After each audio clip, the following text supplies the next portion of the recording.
Salut, c'est Gaylor. Aujourd'hui, un sujet qui va être coupé en plusieurs vidéos, au sujet de la nutrition. Ce sera coupé en plusieurs vidéos parce que déjà là, tu vas te rendre compte que cette vidéo sera assez longue, donc tu n'auras pas la force de la regarder jusqu'à la fin. Et on a un voisin qui est en train de faire des travaux en ce moment, donc c'est possible que tu entendes des bruits de travaux pendant la vidéo.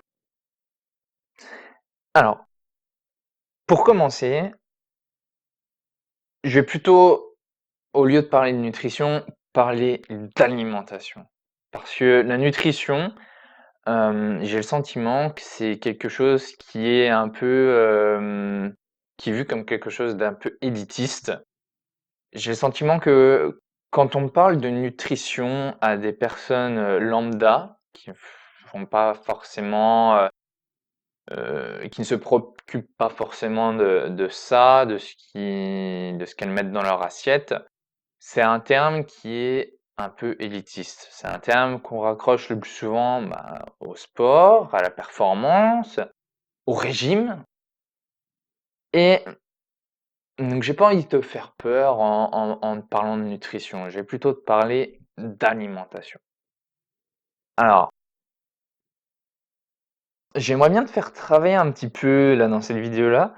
Je vais t'apporter quelques éléments, dans ce que je vais te dire et j'aimerais bien que tu me dises pourquoi les régimes hyperprotéinés existent. Pour commencer, il faut que tu saches que l'alimentation est coupée en plusieurs domaines. 2 domaines. Tu as la macronutrition. Je vais être obligé d'utiliser le terme nutrition. Je sais que ça fait un peu élitiste, mais je vais être obligé de l'utiliser parce que c'est les termes. Donc, la macronutrition et la micronutrition. On va voir tout de suite à quoi ça correspond. Alors, la macronutrition, c'est ce que tu vois sur les étiquettes la plupart du temps. Si jamais tu fais attention à ce que tu mets dans ton assiette et que tu regardes les étiquettes des aliments que tu achètes, c'est en gros les protéines, les glucides et les lipides. À quoi ça sert tout ça? Alors, les protéines, chose importante, c'est un macronutriment qui sert à construire. C'est un macronutriment que tout le monde mange. Alors, tous ceux qui font les gros yeux quand un sportif te dit qu'il se complémente en protéines, c'est pas la peine. C'est pas la peine, toi aussi tu manges des protéines. C'est pas la peine de faire les gros yeux quand on te dit que qu'on se complémente en protéines. C'est pas la peine. Les protéines, t'en as dans le poisson, t'en as dans les crustacés, t'en as dans les viandes, t'en as même en moindre quantité dans les légumes, dans les fruits, t'en as un peu partout. Mais là où tu en retrouves le plus, c'est dans la viande, le poisson, les œufs, les laitages. Les protéines sont utilisées afin de construire des tissus. À tort, on va la catégoriser comme le constructeur des muscles, exclusivement des muscles. Mais non, pas que.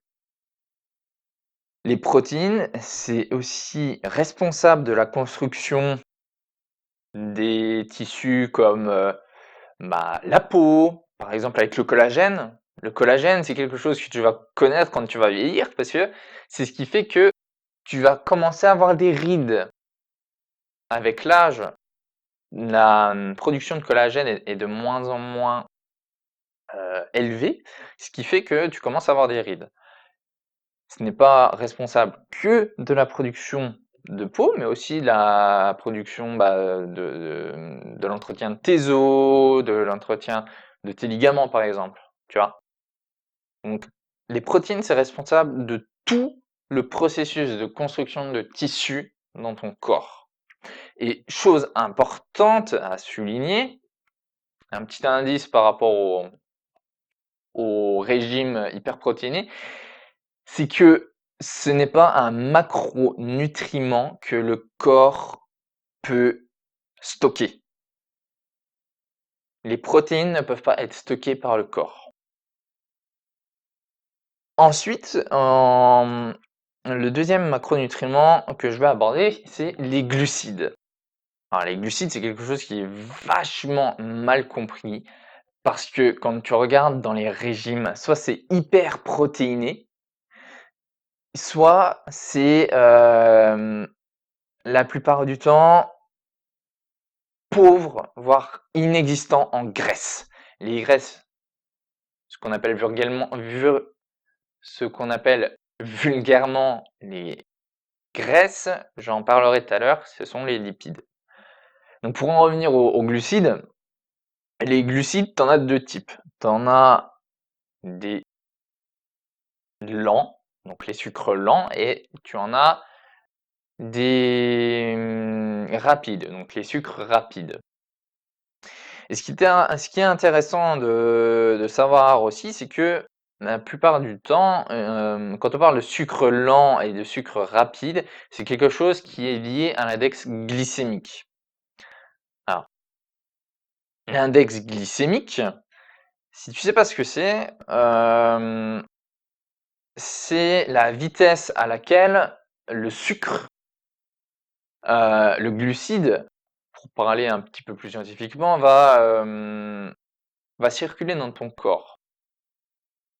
Pour faire court, les sucres rapides, comme ce qu'on connaît le mieux, les bonbons par exemple, ou tous les trucs qui font grossir, ça va être responsable des hypoglycémies. Pourquoi? Parce que, en fait, le sucre que tu vas absorber avec, je sais pas, des bonbons que tu vas manger, il va passer tellement rapidement dans ton sang que tu vas avoir un pic d'énergie comme ça, et pouf, d'un coup, plus rien. Tu vas être complètement cramé, complètement crevé.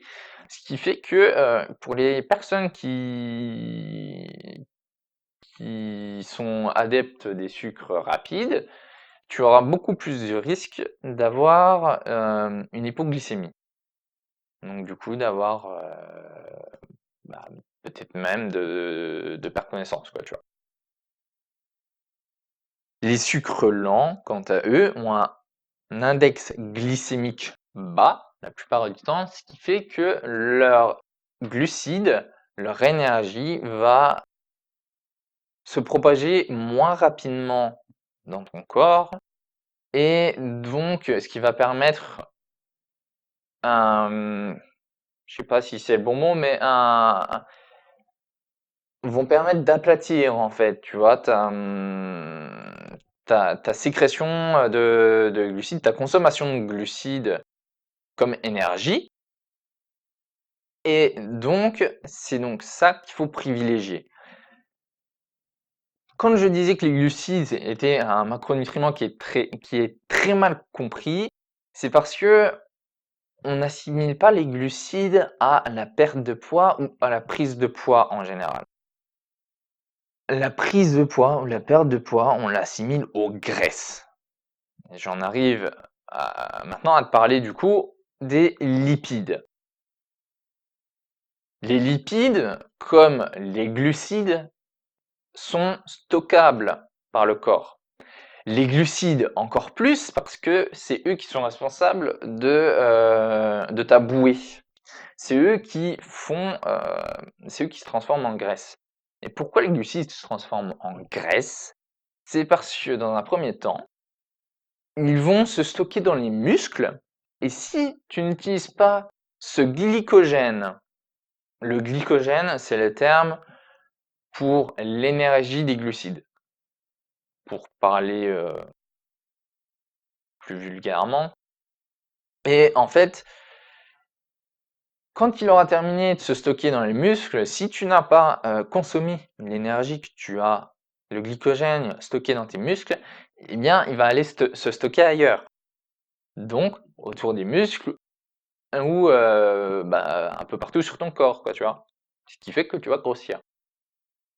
Les lipides, eux, sont aussi stockables. Les lipides sont responsables du bon fonctionnement hormonal et du fonctionnement cardiovasculaire. Il n'y a pas besoin de les mystifier, tu vois. La moyenne, tu vois, des gens croient que c'est les graisses, donc les lipides, qui font que tu grossis. Pourquoi? Parce qu'en fait, les lipides, c'est ce qui va t'apporter la majeure partie de ton énergie. Pourquoi?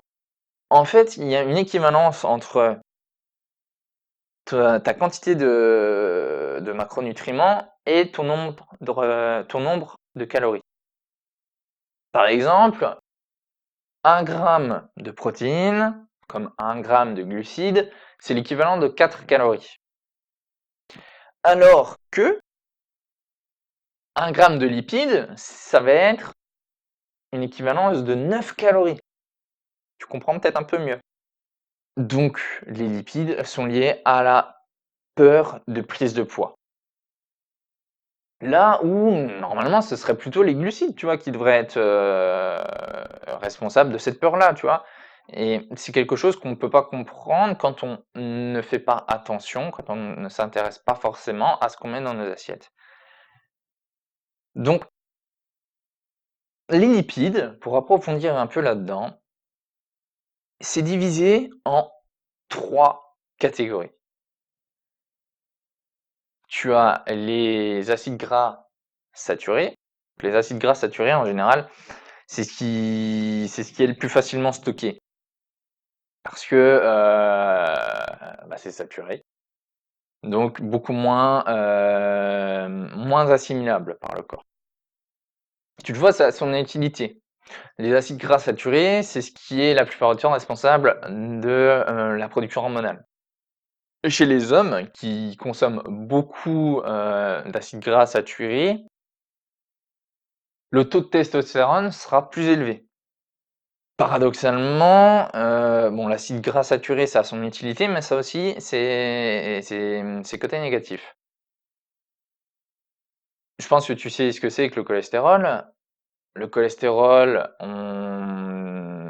c'est pareil, c'est mystifié comme je sais pas quoi, on en a peur, enfin tu vois, alors que on n'en connaît pas forcément tous les détails.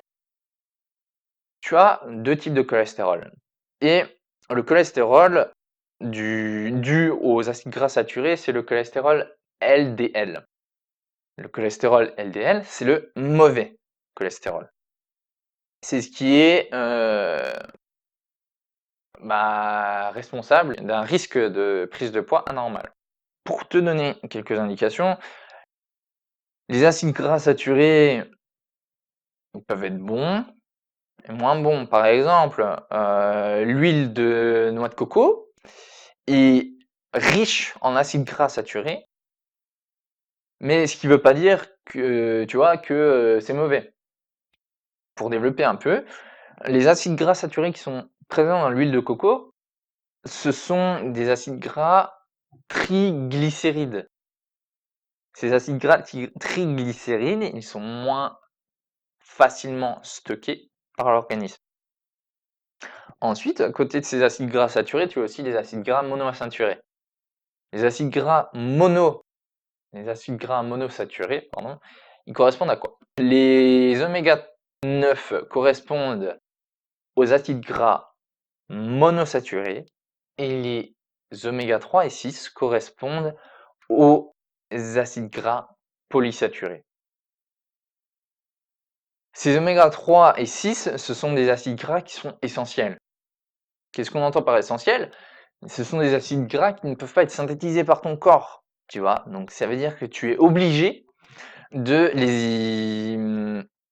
les amener à ton corps par l'alimentation.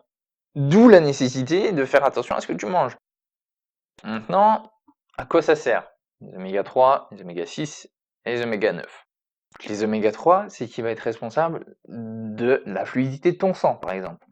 Ça va jouer aussi un rôle dans la pression artérielle, mais aussi, c'est ce qui va aussi permettre de préserver ton bon cholestérol. Je te disais tout à l'heure, tu as le bon et le mauvais cholestérol, et là, le bon cholestérol, c'est le cholestérol HDL. Pas en avoir peur. Moi, pour prendre mon cas, lors d'analyses que j'avais faites, d'analyse sanguine, on m'avait trouvé un taux de cholestérol élevé. Alors sur le coup, ça te fait peur, mais quand tu es un peu sceptique, que tu pousses le truc, tu fais des recherches, tu te rends compte que ce taux de cholestérol élevé chez moi, c'était le bon taux de cholestérol, le taux de cholestérol HDL. Les oméga 3, ça a aussi des effets, ça aurait aussi des effets sur la vision et la mémoire. Donc ça a son utilité. Les oméga 6, quant à eux, ils vont plutôt servir. Ils vont plutôt jouer un rôle dans ce qui est la fertilité et la construction de tes défenses immunitaires. Pour finir, les oméga 9, eux, vont surtout, c'est un peu le cousin des oméga 3, tu vois? Ils ont un peu le même rôle. Ils vont être responsables de la diminution du mauvais taux de cholestérol. Ils vont aussi, diminuer, ton risque de maladie cardiovasculaire. Mais aussi, chose importante pour ta santé cardiovasculaire, c'est qu'ils vont empêcher le durcissement de tes artères. Donc là, c'est une liste un peu exhaustive, hein, de leur rôle. Mais, chose sur laquelle j'aimerais te mettre en garde, c'est, le déséquilibre facile à avoir dans, ta consommation oméga 3, oméga 6. C'est plus facile, dans la société actuelle, d'avoir des déséquilibres dans les oméga 6. Pourquoi? Les oméga 6, ils sont en général très présents dans, les produits industrialisés, les choses comme ça, et comme notre alimentation est de plus en plus industrialisée, je te laisse te rendre compte du truc, quoi.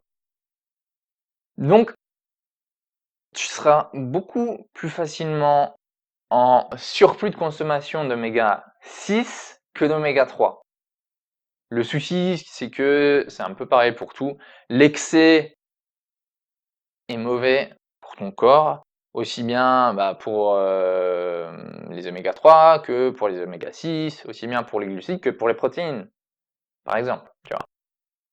Donc, la petite astuce, par exemple, comme, pour, diminuer, sa consommation d'oméga 6, c'est de virer l'huile de tournesol et plutôt de se tourner vers des huiles comme, l'huile d'olive, par exemple.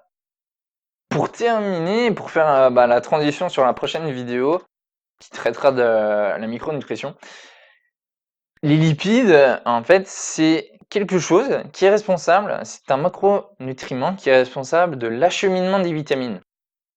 C'est important d'arrêter d'avoir peur des lipides, d'avoir peur des glucides, d'avoir peur des protéines. Il faut commencer à un peu s'ouvrir l'esprit et à s'intéresser un peu à tout ça.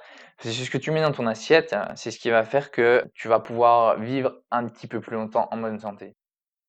Et ça, ce sera, le sujet je sais pas si je vais faire ça sous forme de vidéo ou peut-être sous forme d'une formation. J'aimerais t'expliquer tous les principes que moi j'ai envie de mettre en place pour pouvoir vivre vieux, mieux, plus longtemps, en meilleure santé.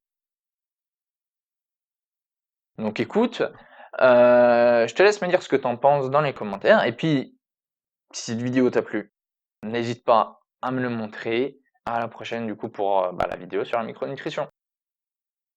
Ciao!